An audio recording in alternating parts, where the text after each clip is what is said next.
donc le Boao Forum, c'est l'occasion de discuter de manière un peu plus détendue de sujets aussi de plus long terme, de sujets de développement en Asie, donc pas seulement en Chine.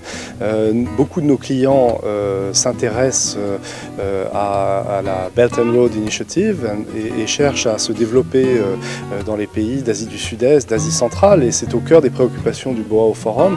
Donc nous avons ce type de discussion ici avec nos clients pour voir comment nous pouvons les aider à travailler dans ces pays.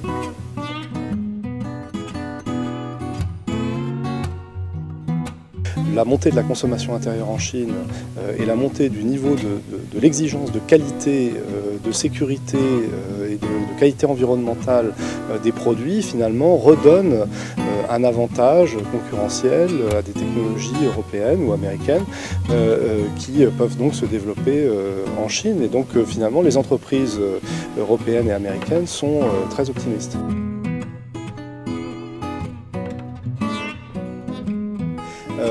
Il faut quand même noter que lorsque des entreprises chinoises investissent dans le port d'Athènes ou investissent dans les réseaux de transport d'électricité ou dans des réseaux de distribution d'électricité ou de gaz naturel en Europe, elles apportent une capacité d'investissement qui n'est pas forcément disponible dans ces pays ou par les acteurs de ces pays et qui donc renforce la capacité à développer ces réseaux. C'est un autre aspect de la mondialisation qu'il faut accepter.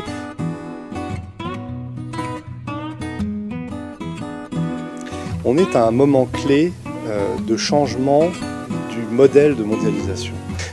Et donc on a une nouvelle phase de mondialisation qui s'ouvre avec tout le monde sur la même ligne de départ. Cette révolution technologique de l'Internet des objets, du machine to machine, de l'intelligence artificielle va redistribuer les cartes dans les années qui viennent. Et ça va très vite.